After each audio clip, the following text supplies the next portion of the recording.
We all have emotions. That's one of the things that makes us human. It's one of the things that makes us different. We feel emotions according to the situations we find ourselves in. For example, if you're having a disagreement with your friend or partner, you might feel fear, anger, and hurt at the same time. So, how do you navigate situations like this? How do you detach your response from your emotions? How can you know what you're feeling and also process that in a healthy way? Listen to the end of today's episode to find out. Welcome to Healthy Minds Talk, a podcast created to help you grow, bring awareness to mental health, and also remind you that it's not all in your head. There's hope, even when your brain tells you there isn't. I'm Praise Victor, and I remain your host on this show. I'll start by clarifying that feelings and emotions are not the same, and we always confuse this a whole lot of times. According to Very Well Mind, emotions are reactions to stimuli, but feelings are what we experience as a result of emotions. Feelings are influenced by our perception of the situation, which is why the same emotion can trigger different feelings among people experiencing it. So yes, there are no feelings without emotions, which is why today's podcast episode is titled How to Feel Your Emotions and Not How to Feel Your Feelings, because feelings are like a reflection of your emotions. Remember the example I gave at the beginning where I talked about having certain emotions when you're having a disagreement with your friend or partner? Well, let's apply this insight to it. So let's say after the disagreement, you're both angry, but you feel frustrated that you keep correcting your friend or partner about this particular thing and they're not changing. While your friend or partner can also be angry but feel insulted about the fact that you don't know how to politely correct them. So you see, anger is the emotion you both feel, but you're feeling it differently. You can have the same emotion as someone else, but feel it differently. And what does it mean to feel your emotions? Basically, feeling your emotions is the practice of being able to identify your emotion and also decipher the message beneath the feeling. It's you not just accepting the fact that you're angry or feeling a certain emotion, but understanding the reason why you feel that way and processing that. And so we need to start finding outlets in order how to feel our feelings. And I feel like this is something a lot of us struggle with, because one of the reasons why I think we find it hard to feel our emotions is because we weren't taught from a young age. So let's say while you were a child, you were scolded for making a mistake, and then you started crying, but your tears only made them scold you the more, or even hit you if you're probably in Nigeria. That's a normal thing for parents to hit their children. And so maybe they hit you when you started crying because at first they didn't hit you, they only scolded you, but then that made you emotional and you started crying. And maybe instead of them to pat you and tell you that it's okay, that they understand that you made a mistake, they hit you instead and they scold you even more. And so you indirectly receive the message that expressing your feelings is not okay. Expressing feelings such as sadness is not okay. And if this kept on happening on different occasions at childhood, you most likely came to the conclusion that expressing your feelings is not acceptable, that it makes people so uncomfortable. So you should just suppress them because it isn't safe, that people will react in a very maybe violent or unfriendly way if you express your emotions. But contrary to what you actually subconsciously learned during childhood, you should actually feel your emotions. And one of the major reasons why you should feel your emotions is to avoid emotional debt. Now, I recently watched an Instagram video by Neshwa Zebian. She's the author of Welcome Home, Phoenix, and Mind Palata. She's such an amazing writer. And she described emotional debt as the accumulation over the years of emotions and experiences you haven't felt or processed. And as time goes on, this debt creates a false belief system about yourself. And every experience you constantly go through in life confirms this false belief.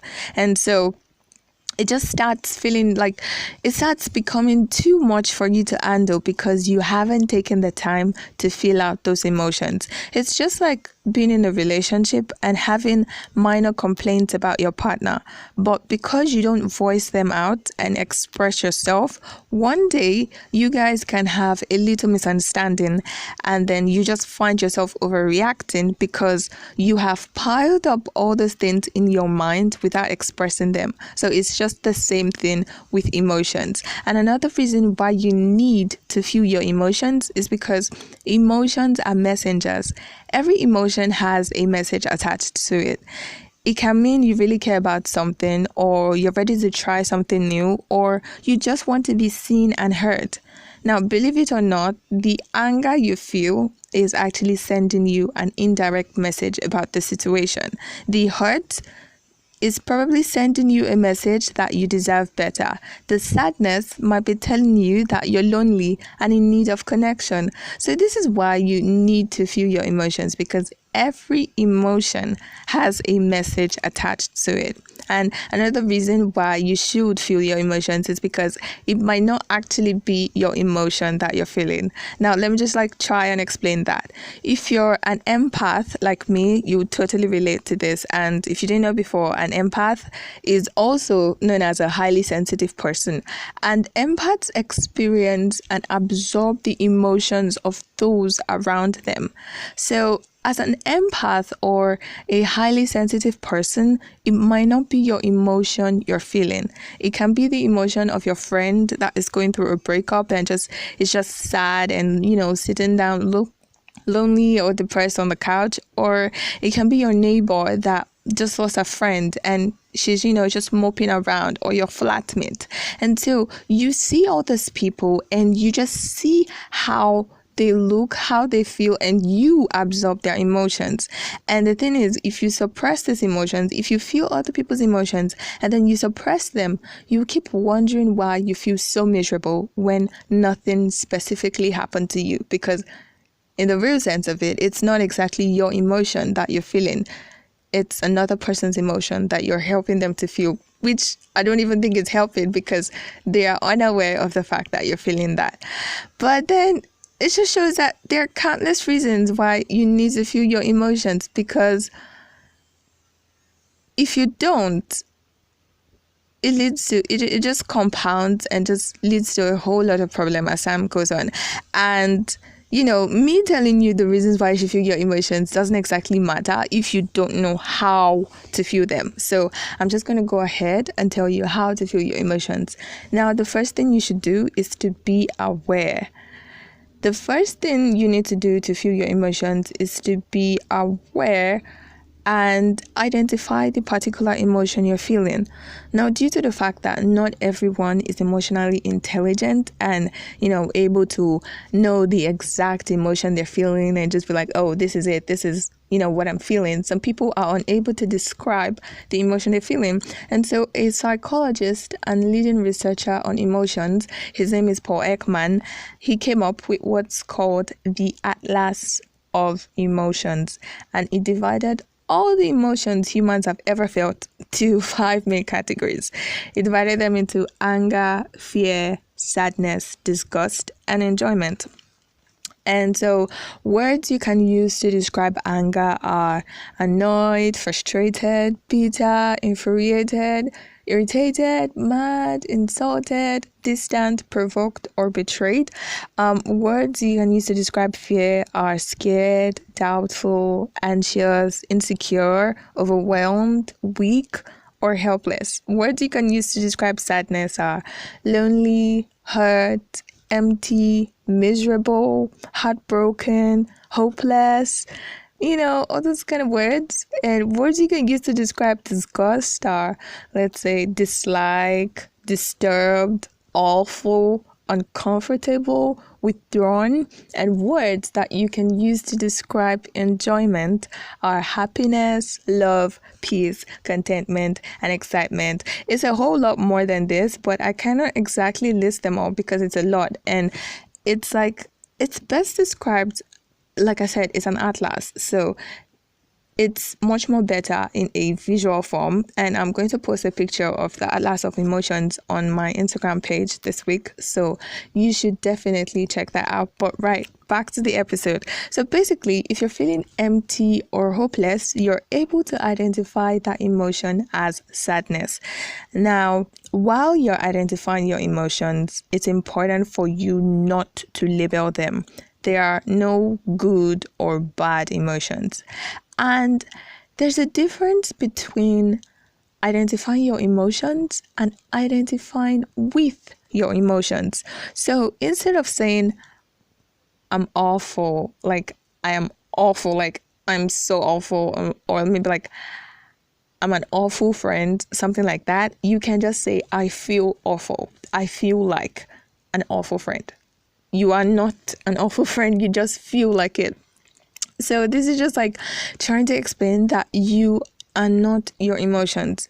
So your identity shouldn't be rooted in your emotions. No emotion is permanent. And so just don't exactly base your identity on that at that point in time. No matter how heavy the emotion feels at the beginning, it's going to pass. No emotion is permanent. So another thing you can do, the next thing you can do to feel your emotions is to sit with them. Now, after identifying your emotions, you need to create space for you to just feel them. And the thing is, in this generation, or let me just say generally, let me just generalize it. Lack of knowledge about emotional regulation skills has led so many of us, myself included, obviously, to suppress our emotions subconsciously by overworking ourselves, mindlessly scrolling on social media, binge watching TV, getting drunk, taking hard drugs, and, so many other things that we use to escape or we do to escape feeling uncomfortable emotions. But you need to start giving yourself the space to feel, even if it's just for 5 to 10 minutes. Look for somewhere quiet to sit and just feel. It's safe to feel. Just welcome the rush of emotions and don't judge yourself for it. You're not weak if you cry because of your emotions. You're not a terrible person if you feel irritated by someone's attitude. You're human, okay? There's nothing is wrong with you. So you just need to validate the emotion you're feeling by telling yourself, for example, let me make an example now. Let's say you're scared. And so you validate yourself by saying, I feel scared when let me just try and frame this example right. Okay, you can say, I feel scared my friends will replace me when they move to a new city. It's okay to feel scared. So that's you validating the emotion. That's you telling yourself that I feel scared and it's okay to feel scared. And now that you validated that emotion, the next thing you should do is to try and think back to where this emotion is rooted in. First off, you need to figure out what actually triggered this emotion. Now, the second thing you should do is to ask yourself, what belief system is this rooted in? What have I subconsciously told myself over and over again that is bringing this up? Now, in this case of fear of abandonment in friendships, you're scared that your friends will abandon you when they move to a new city or when they graduate or, just stuff like that. Now, the belief system can be that you're not worthy of good friendships or you're not a good friend, so you're easily replaceable. That might be what you've maybe, subconsciously told yourself over and over again. And that's like fueling that fear of abandonment. So you see how important it is to feel your emotions, because you don't just recognize the trigger, but you also go deeper into, identifying what belief system that is coming from. And so whatever it is, you get to decide whether that belief is true or not. You get to ask yourself, is this actually true? Am I a terrible friend? Or is it true that I'm not worthy of good friendships? Like, what makes me think that? What validates that idea or that thought in my head? Just ask yourself questions like that. And in this kind of situation where, you're like scared of being abandoned by your friends, the best way to ask or to confirm whether that belief system is right or not is to either ask your friends if they think that you're a terrible friend, or if they're going to abandon you, stuff like that. You just have to own up to it and ask them, or you reflect on how you showed up in the relationship. How did I show up in this situation, in this relationship, in this friendship? Was I a terrible person, or did I actually give in my all and show up the best way that I could? You just have to reflect back and try and trace experiences to really confirm the belief system, that whatever false belief system that you've created in your head because of you continually suppressing your emotions. And now another thing you can do to feel your emotions is to know where it shows up in your body. Now that you've given yourself the freedom to feel your emotions, you've given yourself the space to just feel, validate, recognize the triggers, trace it back to the belief systems and all of that, you need to be mindful of where the emotions show up in your body. Now ask yourself, is my heart racing? Like, am I feeling knots in my stomach? Are my jaws clenched? Are my palms or feet cold? Now, whatever reaction your body has to your emotions, just let it be. Let them flow through your body without you trying to numb them or escape them. Try to release the tension that you feel in your body at that particular point in time by either moving or stretching, or just, taking deep breaths to try and just regulate your emotions in the moment. It really helps, trust me. Especially when you're like struggling with anxiety, fear. When you're struggling with fear, which can show up as anxiety, it really helps just stay in the moment and just take really deep breaths. Count backwards from 5 to 1 and just take deep breaths. It really helps. I really do it. And so the next thing you can do to feel your emotions is to decide how you're going to express them. Now, to feel your emotions, you need an outlet. For me, I'm talking about myself now, my go-to expression for most of my emotions is crying. I cry a lot, actually. When I'm angry, I cry. When I'm sad, I cry. When I'm happy, I cry. And the thing is, crying has been very helpful. It's a very healthy outlet. It just makes me, let out the burden of emotions or the rush of emotions I can feel in that moment. And for you, your go-to outlet might be journaling or taking a walk or screaming in your pillow. Yeah, I do it sometimes, but not all the time. It's not my go-to most of the times. It's once in a blue moon that I scream in my pillow. Or it can be recording a voice message. Now, I do this one sometimes. Most of the times too.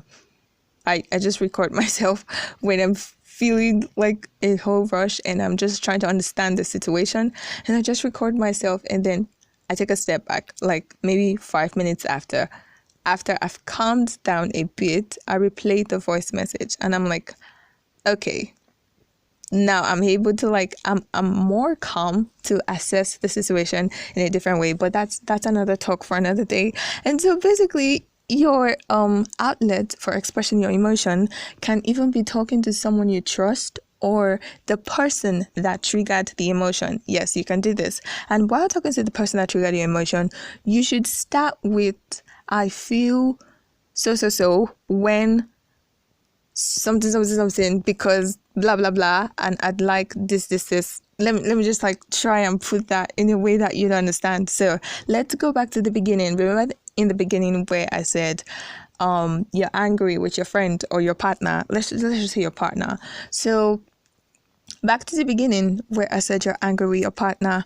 Now you can tell them, in order for you to express your emotion, you can tell them that I feel frustrated when you don't listen to me because it makes me wonder if you really care about this relationship.